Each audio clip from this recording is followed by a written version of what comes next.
नमस्कार, बहुत स्वागत है आपका। आप देख रहे हैं ग्रैंड धर्मा सन्मार्ग।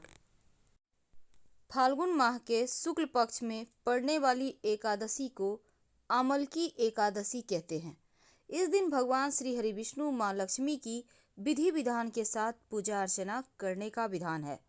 इस दिन भगवान श्री हरि के साथ आंवले के पेड़ की पूजा भी की जाती है और इस बार आंवल की एकादशी 14 मार्च को मनाई जाएगी। इस दिन आंवले के पेड़ की विशेष पूजा की जाती है और भगवान नारायण को आंवला जरूर अर्पित किया जाता है और आंवला का प्रसाद भी ग्रहण करने का विधान है। जब आप पूजा पाठ करते हैं, व्रत कथा पढ़ते हैं, श्रवण करते हैं, तो आपके सभी पापों का नाश होता है और मृत्यु के बाद मोक्ष की प्राप्ति होती है। आमल की एकादशी के दिन व्रत कथा जरूर पढ़ना चाहिए। कैसे करेंगे पूजा? व्रत का शुभ मुहूर्त क्या है, आइए जानते हैं विस्तार से। सबसे पहले शुभ मुहूर्त के बारे में। अमाल की एकादशी 13 मार्च की सुबह 10:21 से शुरू होगी और 14 मार्च की दोपहर 12:05 तक रहेगी। उदया तिथि के अगर हम माने तो व्रत 14 मार्च को रखा जाएगा और व्रत का पारण 15 मार्च की सुबह 6:31 से सुबह 8:55 के बीच आप कर सकते हैं। याद रखिए, 6:31 से 8:55 के बीच आपको पारण कर लेना चाहिए। इस दिन व्रत कथा पढ़ने का विधान है, सुनने का विधान है। 2 लाइन में सुन लेते हैं, फिर जानेंगे आप पूजा पाठ कैसे करें और विशेष उपाय क्या करें। पुराणों की माने तो भगवान विष्णु की नाभि से ब्रह्मा जी उत्पन्न हुए थे और एक बार ब्रह्मा जी ने स्वयं को जानने के लिए पर ब्रह्म की तपस्या शुरू कर दी। उनकी इस तपस्या से प्रसन्न होकर भगवान विष्णु प्रकट हो गए और श्री हरि भगवान विष्णु को सामने देखकर ब्रह्मा जी के नेत्रों से अश्रु की धारा बहने लगी और ब्रह्मा जी के नेत्रों से जो आंसू नारायण के चरणों में जा गिरे, तो ऐसी मान्यता है कि ब्रह्मा जी की आंसू जो गिरे थे वो आंवले के पेड़ में बदल गए। और ऐसा होता देखकर श्री हरि भगवान विष्णु ने कहा कि आज से ये फल मुझे अत्यंत प्रिय होगा और साथ ही इसकी पूजा भी की जाएगी। और आंवल की एकादशी के दिन आंवले के पेड़ की पूजा करने से साक्षात मेरी पूजा होगी और भक्त के सारे पापों का नाश भी हो जाएगा, मृत्यु के बाद मोक्ष मिलेगा।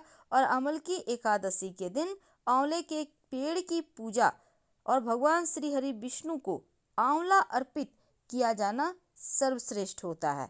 इस दिन आंवला खाने से अच्छा स्वास्थ्य रहता है और जीवन की मुश्किलें कम होती है। तो चलिए जानते हैं विस्तार से पूजा पाठ कैसे करेंगे। आंवल की एकादशी, जिसे हम रंग भरी एकादशी भी कहते हैं, और आंवल की एकादशी की महिमा बताते हुए भगवान श्री विष्णु ने कहा कि जो व्यक्ति स्वर्ग और मोक्ष प्राप्ति की कामना रखता है, उसके लिए फाल्गुन मास के शुक्ल पक्ष के पुष्य नक्षत्र में आने वाली एकादशी का व्रत करना अत्यंत श्रेष्ठ होता है और इस दिन आंवला पूजन का विशेष महत्व है। तो इस आंवल की एकादशी क्योंकि रविवार 13 मार्च को शुरू हो रहा है और 14 मार्च सोमवार को समाप्त होगा और व्रत 14 मार्च को रखा जाएगा।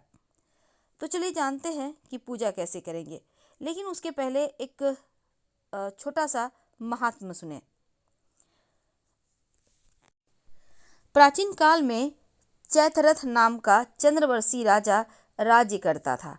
वह अत्यंत विद्वान और धर्मी था और उस नगर में कोई भी व्यक्ति दरिद्र और कंजूस नहीं था, बल्कि सभी नगरवासी विष्णु भगवान के भक्त थे और राज्य के सभी लोग एकादशी का व्रत रखते थे।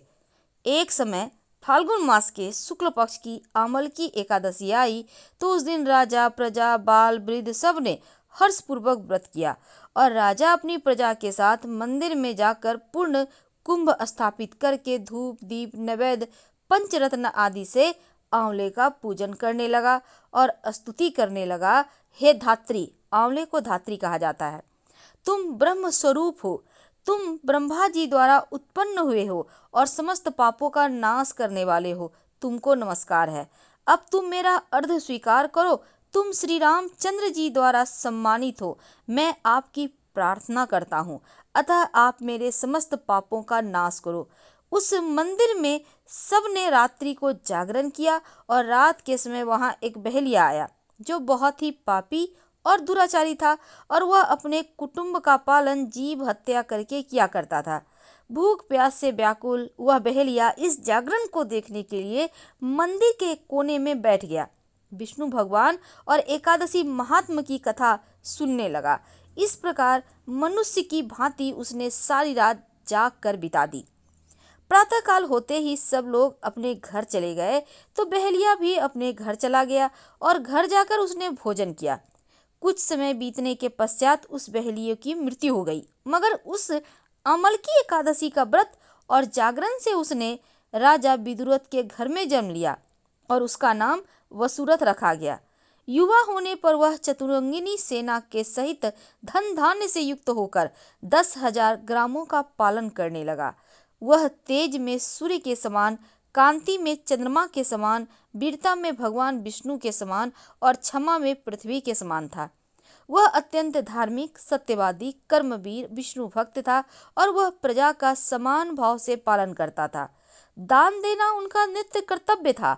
और एक दिन राजा शिकार खेलने गया। दैव योग से वह मार्ग भूल गया और दिशा ज्ञान न रहने के कारण उसी वन में एक वृक्ष के नीचे सो गया। थोड़ी देर बाद पहाड़ी मल्लेच्छ वहां पर आए और राजा को अकेला देखकर मारो मारो शब्द कहते हुए राजा की ओर दौड़ पड़े।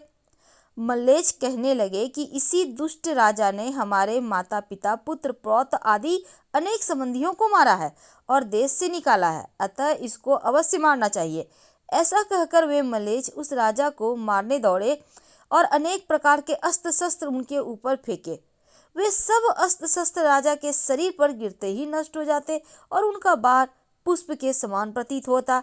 अब उन मल्लेच्छों के अस्त्र शस्त्र उल्टा उन्हीं पर प्रहार करने लगे, जिससे वे मूर्छित होकर गिरने लगे। उसी समय राजा के शरीर से एक दिव्य स्त्री उत्पन्न हुई और वह स्त्री अत्यंत सुंदर होते हुए भी उनकी भ्रिकुटी टेढ़ी थी। उनकी आंखों से लाल लाल अग्नि निकल रही थी, जिससे वह दूसरे काल के समान प्रतीत हो रही थी। और वह स्त्री मल्लेच्छों को मारने दौड़ी और थोड़ी ही देर में उसने सब मल्लेच्छों को काल के गाल में पहुंचा दिया। जब राजा सोकर उठा तो उसने मल्लेच्छों को मरा हुआ देखकर कहा कि इन शत्रुओं को किसने मारा है? मैं इस वन में मेरा कौन हितैषी रहता है? वह ऐसा विचार कर ही रहा था कि आकाशवाणी हुई, हे राजा, इस संसार में विष्णु भगवान के अतिरिक्त कौन तेरी सहायता कर सकता है?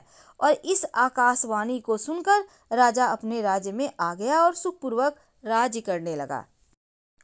जो मनुष्य इस अमल की एकादशी का व्रत रखता है, प्रत्येक कार्य में उसको सफलता मिलती है और अंत में विष्णु लोक को जाता है। पुष्य नक्षत्र के दिन आने वाली यह एकादशी बहुत ही पुण्यदायिनी है और इस व्रत को रखने वाले जन्म जन्मांतर के सभी पाप नष्ट हो जाते हैं। और ऐसी इस एकादशी व्रत की कथा की महिमा है। इस दिन आप ओम नारायणाय नमः, श्री कृष्ण गोविंद हरे मुरारे, हे नाथ नारायण वासुदेवा, या फिर ओम विष्णवे नमः, ओम विष्णवे नमः, ओम नमो नारायणाय, ओम नारायणाय विद्महे वासुदेवाय धीमहि तन्नो विष्णु प्रचोदयात्। कोई भी एक मंत्र आप जप सकते हैं। कैसे करेंगे पूजा? देखिए, अमल की एकादशी व्रत के एक दिन पहले व्रती को दसवीं की रात्रि में एकादशी व्रत के साथ भगवान विष्णु का ध्यान करते हुए सोना चाहिए। और अमल की एकादशी के दिन सुबह स्नान करके भगवान श्री हरि की प्रतिमा के समक्ष हाथ में तिल, कुश, मुद्रा यानी पैसे और जल लेकर संकल्प करें कि मैं भगवान विष्णु की प्रसन्नता और मोक्ष की कामना से अमल की एकादशी का व्रत रखता हूँ। मेरा यह व्रत सफलतापूर्वक पूरा हो और श्री हरि मुझे अपनी शरण में रखें। इसके बाद आप षोडशोपचार सहित भगवान की पूजा करें। भगवान की पूजा के पश्चात आप आंवले के वृक्ष की पूजा करें। सबसे पहले वृक्ष की चारों ओर भूमि को साफ करें, गाय के गोबर से पवित्र करें और पेड़ की जड़ में एक वेदी बनाकर उस पर कलश स्थापित करें। कलश में देवताओं, तीर्थों और सागर को आमंत्रित करें और पंचरत्न रखें, सुगंधि रखें, पंच पल्लव रखें, दीप जलाएं। कलश पर श्रीखंड चंदन का लेप करें, वस्त्र पहनाएं और फिर भगवान श्रीहरि के छठे अवतार परशुराम की मूर्ति स्थापित आप कर सकते हैं।